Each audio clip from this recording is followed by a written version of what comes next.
Welcome back to CLIC Connect. I'm your host, Craig Sullivan. And today, Mr. Bruce Ford, Senior Vice President with Lodging Econometrics, makes his triumphant return.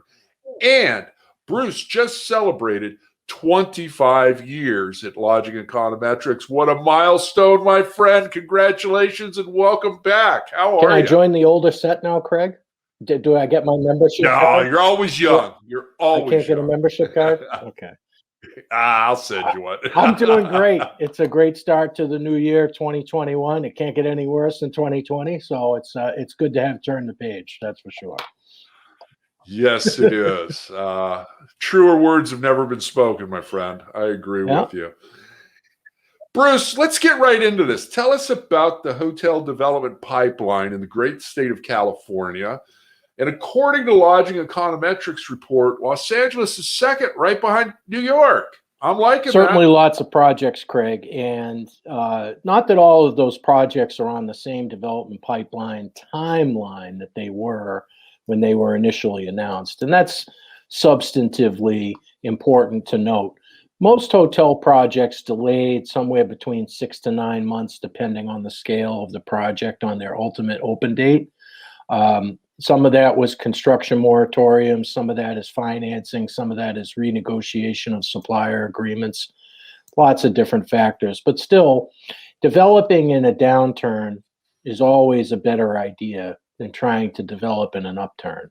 So there has not been outright abandonment of many projects. And we still have 159 hotel projects under construction in the state of California with about 23,000 rooms. So new construction is still very active.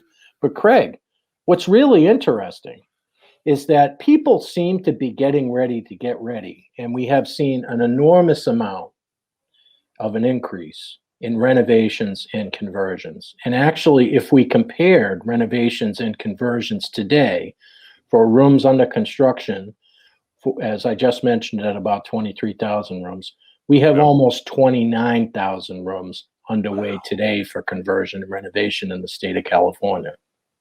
Wow, that's amazing. That's a very active market. Robust. Yeah, I was, you were reading my mind, which isn't hard to do. I was just going to say that is robust. So, and as an owner, in a management company, you are going to get new supply that's going to affect your hotel. As an owner and management company, you are going to have renovated supply coming out of the other side of this pandemic. And as a supplier, there is plenty of opportunity. That report says there's more opportunity today than in 2019 if you're supplying product. So yes, projects were delayed, and yes, some things that you bid and may have looked to do last summer that didn't make or didn't take, or contracts were canceled, those projects still very much may be in play out there for opportunities. But the rise in conversions is very cyclical. It's pretty common in this time in the cycle. So there's a real play for that right now. And that, that goes right in with, I'm talking to all the franchise development teams, throughout California, at least on a weekly basis. And backbone of their business right now is going to be brand conversions, and they're all saying that. So it doesn't surprise me that we're seeing more conversion than we are new development, at least in room count, and a few more projects. But I correct me if I'm wrong, but I think that number is going to go up. I think as we get towards the end of this, without a doubt. Yeah. And that's mostly going to be driven by those portfolio transactions that we're seeing out there in the marketplace. I mean, the transfer of hotel real estate is happening a couple different ways. There are certainly companies that are acquiring hotels individual, one at a time, 2 or 3 at a time. Right. There's also companies that are picking up management contracts where owners may have self-operated for a long time and then now need the expertise of a third-party management company, or they may be picking up portfolios of whole hotels and changing them up, like Service Properties Trust had probably 40 of those properties in California that were affected by the Marriott and IHG management termination. Absolutely. Now, sales management changes, I think we're expecting that, but we're not anywhere near a robust market for sales. So those are going to be a little soft depending on who the sponsors are and the financing and a few other factors. But out of that new construction pipeline, who's dominating in that? Is it going to be the extended stay product? Is it going to be select service product? Or is it going to be dual branded products, a combination of both? California has an abnormally large dual branded project. We call it shared site at Lodging Econometrics because you can have 2 or 3, in some cases 4 brands at one location. That's very common because there's a lot of synergy in doing multiple brands at one location.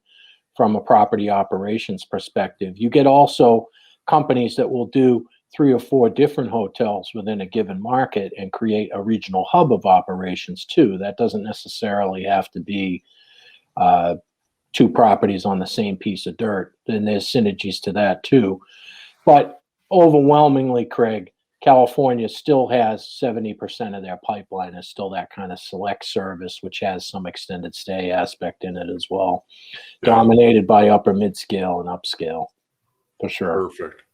Yeah. Now, you guys released a little factoid in a great article you put out not too long ago that you had 67% of the new construction pipeline nationally dominated by 3 companies. Mm-hmm. Yeah. How about that? Well, those 3 companies are big. I mean, Hilton, Marriott, and IHG. Between the 3 of them, there's more than 45 brands in those 3 companies. So, I mean, it's that's certainly got something to do with it. But also, from a new construction standpoint, really many owners and management companies would tell you those are they're 3 most preferred selections. It's what the finance community is most likely to approve, and certainly, that's nothing about that's really changed, Craig. There's not much of a secret to that, but the fact that it's weathering that in the downturn still with new construction is notable. And if we were to look at the top conversion companies right now, Choice has a very impressive conversion pipeline, and they're doing conversions with all of their brands now. Yeah. So it's that's become pretty robust for them. Red Roof also a very good pipeline for that too, and Wyndham ever growing in their pipeline for conversion as well. So the story is a little bit different at each one of the franchise companies, and certainly doing this for 25 years now, Craig, you kind of see the ebbs and flows of a lot of this stuff. Yeah, you do. And of course, as I would extend to your listenership, certainly those ins and outs and ebbs and flows, and that's the kind of expertise we hold at LE, and we're always here to help for anybody that's interested. And Bruce, we are out of time, so how can people get a hold of you? So you can find us on Facebook, LinkedIn, and Twitter, Lodging Econometrics. And of course, we'll be releasing more information about the current pipeline sales transaction trends over the next several weeks, all the way around the world. And so it's an exciting time. A lot of people are clamoring for that year-end information, Craig, and we're getting it out as fast as we can. I know I am. So, yeah, absolutely. I want to thank Bruce for joining us today, and also to help Bruce celebrate 25 years at Lodging Econometrics, I would like 500 of our viewers to go to the Lodging Econometrics LinkedIn page and follow them. Let's push them over 2,000 followers, please. Bruce, thank you for joining us, and thank you, our audience, for being a part of the show today. And, I always want you to be kind, share your knowledge, and go be amazing. Thank you.